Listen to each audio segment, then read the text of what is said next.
All right, welcome to another episode of Autospec Renew. We are visiting Richard again because we just cannot get enough of his build. So this is something quite unusual. I've never seen this before, and I'm sure most of the viewers have no idea what it is. So tell us. It's a very British car, this one. It's a Triumph. Yes, Triumph that used to make the motorbikes, obviously make cars as well. But it's a Triumph Vitesse. So it looks very similar to what used to be called a Triumph Herald. Very similar cars, but you can tell that this is a Vitesse, not just because of the badge, but it's got dual headlights on the front. The Triumph Herald has one headlight each side, but the Vitesse had a straight six engine, whereas the Herald was a four-cylinder. So this was the more powerful, sporty version of that, body shape, if you like.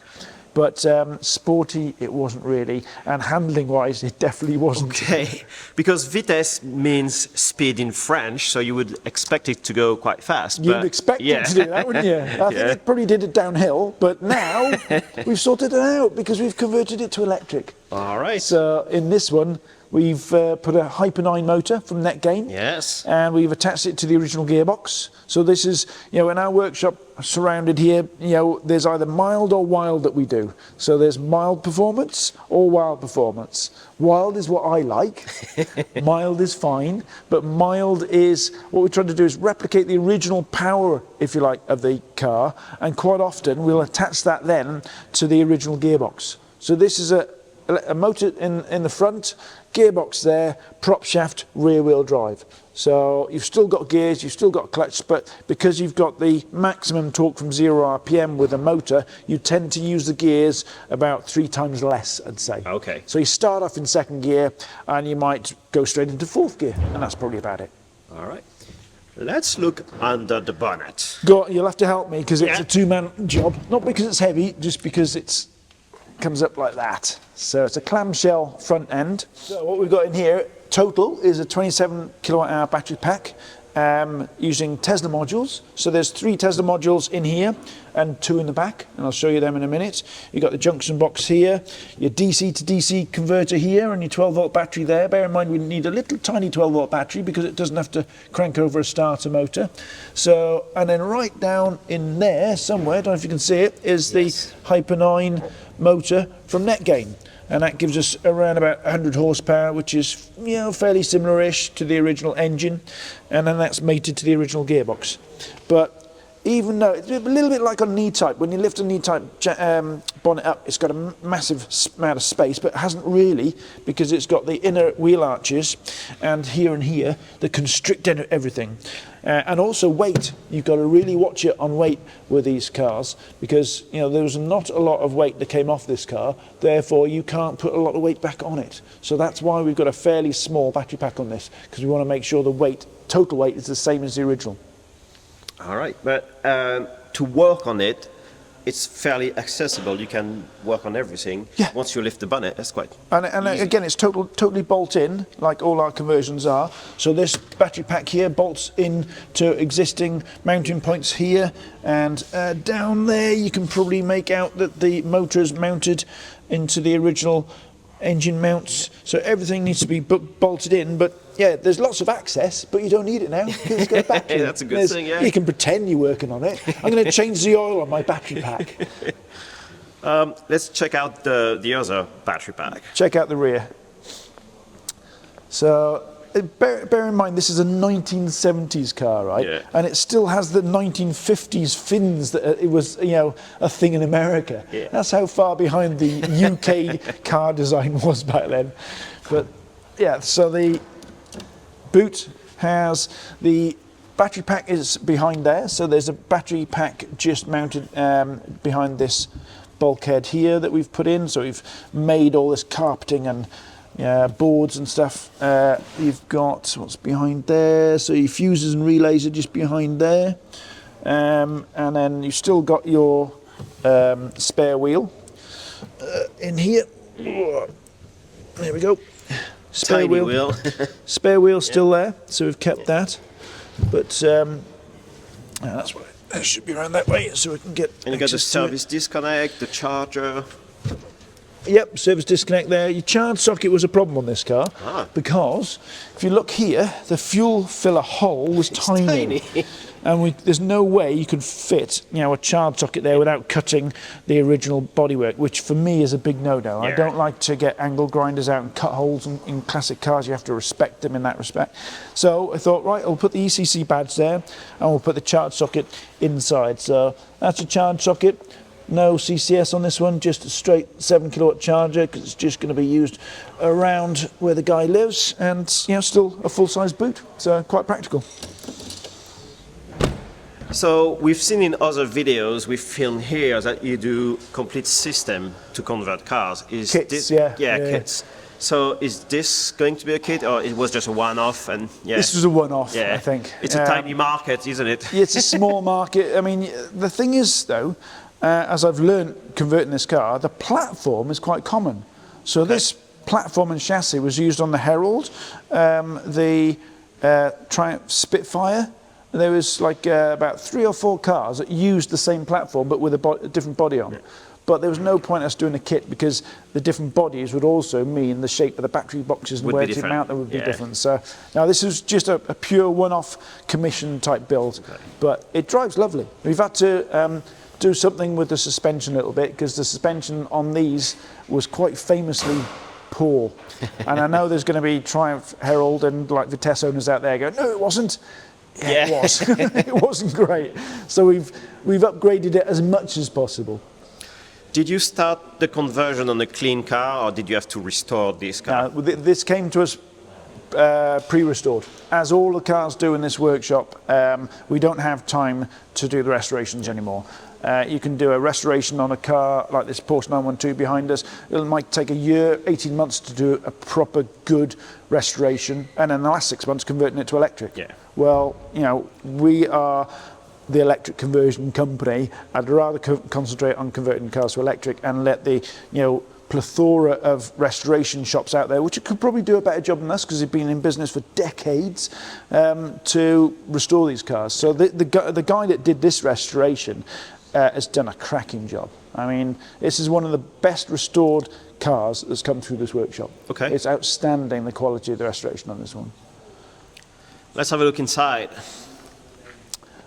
Inside, right. So it pretty much looks like it should inside. There's a modern addition, an ice scraper, but something that's needed in a classic car. Well, not anymore, because I gather you have heated that's fine. But what you still need to scrape the snow and ice off from the outside. So we kept everything looking pretty much stock inside here. The dials all look the same. The speedo, the rev counter. That rev counter is now attached or getting its feed from the motor. Your fuel gauge now is giving you a signal from the state of charge of the battery, and then all the other switches are pretty much stock. But this is typical British, right? Look at these different types of switches, right? So on this dashboard we have a rocket style switch. We've got a pull style switch over here, and over here there's another style of switch. So 3 different types of switches on one dashboard. It's insane, but welcome to 1970s British cars. So you have repurposed those switches and... So I think this one's the heater. So if I switch it on. So just as a joke, we've wired up the oil light to come on when the car comes on. So that tells you the car's on, your oil light. And now you've got things like the heater, which is this one here. That's your heater fan. I think we've left the choke in there. The choke doesn't do anything. Maybe we could put a parachute on the back so it pulls out the parachute. Or ejector seat, maybe ejector seat. So when did you originally convert this car? Is it a recent project? Yeah, this is a recent one. So this is just finished test driving now. We're just waiting for the certification to come through that converts it to electric on the government database, the DVLA if you like. So as soon as that's done, then the customer will be coming to pick it up. All ready for the summer. Do you know what... Off goes the roof and... Do you know what their plan is with the car? Is it going to be a day driver? No, it's going to be a weekend warrior, just sort of like enjoy it, like a little jaunt down to the seaside and around the countryside. not a daily driver. Okay. Now, if it was going to be a daily driver, we would definitely have put CCS on it, and possibly got rid of the gearbox to give us a little bit more weight to be able to put a bigger battery pack in. But no, this is going to just be enjoyed on the weekends now and again to go to the coast and around the countryside of England. All right. So we may not go to the coast today, but maybe we should take it for a spin on the Welsh side B roads. February in Wales is not the best time to go to the coast, Jerome. Ice cream shops will be shut. Yeah. All right. Let's take it for a spin. All right. So a lot of people ask us, how do you drive an electric car with gears?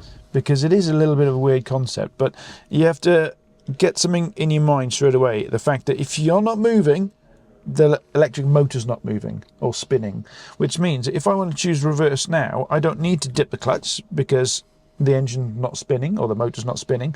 So I can just literally find reverse, which is there, and put my foot on the accelerator and off we go. So it's a really simple way of driving. You get used to it very quickly.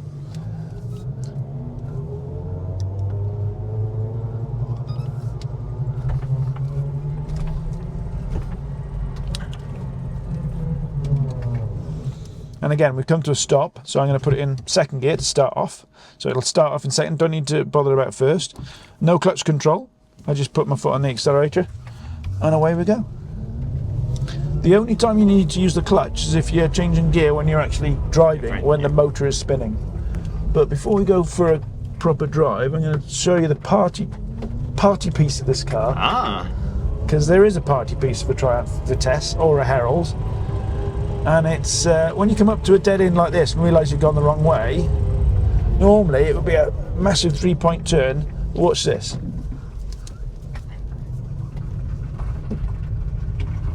Oh, this is like a London taxi cab.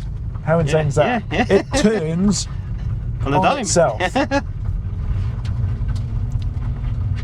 That's insane how crazy that. Imagine an American car having to turn a circle like that. Yeah, no way. Not a chance.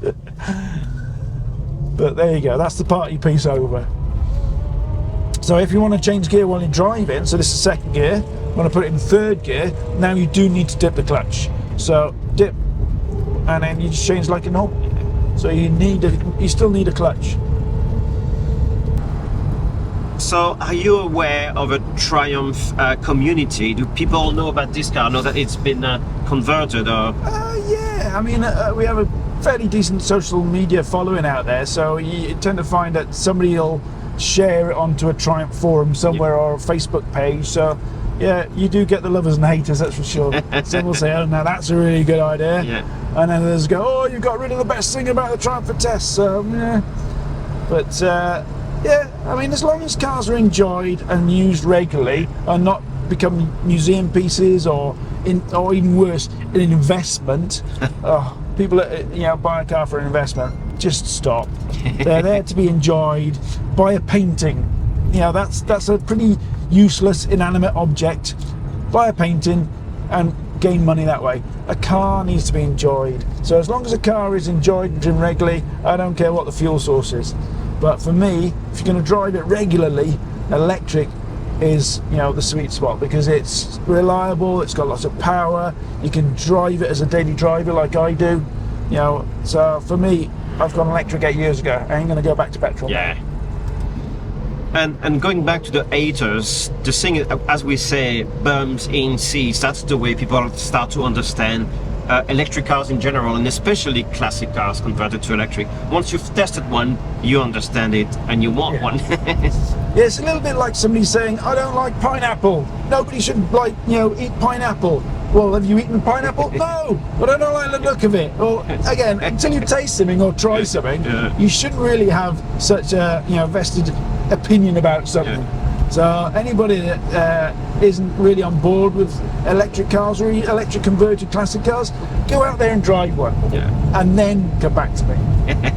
All right, Richard, it was quite a drive, quite a quirky car. It is, isn't it? I think this car comes into its own when this gets dropped down and the sun's out. Yeah. When that's down and you got the wind in your hair and you're off to the beach with it's a hot day, then this car is completely different. But on a cold winter's day in February with this up, yeah, quirky is probably the way to describe it. So how often in Wales can you actually drive this with the top down? Yeah. This guy is in England, so it's positively tropical over in England compared to Wales in the summertime, apparently. So they say. I've never been.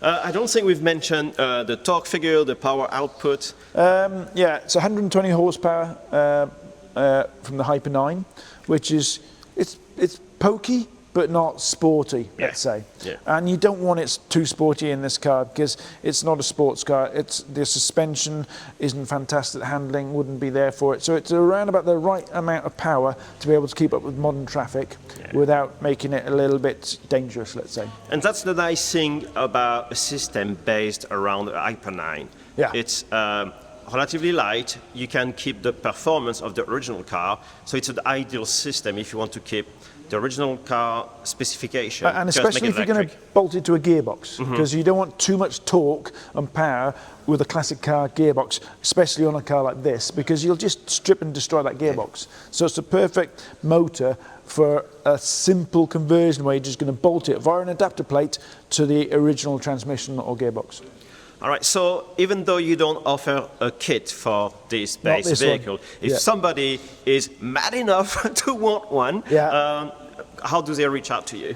Well, get in contact via our website is probably the best way, electricclassiccars.com.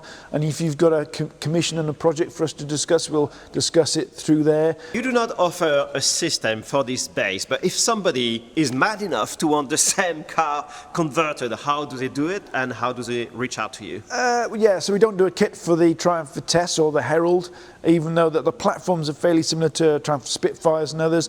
But if somebody wants a one-off conversion get in contact via our website, electricclassiccars.com, and we'll discuss your bespoke requirements and project through there. All right. And also you've dropped a few videos on your YouTube channel about this car.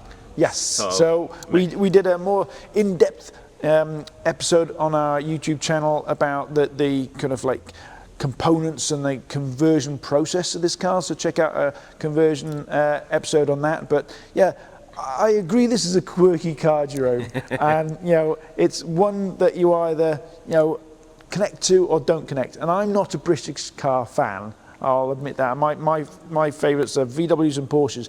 But I must admit, I have fallen in love with this little thing. It's got so much character. I just love it. And the restoration of it is just fantastic.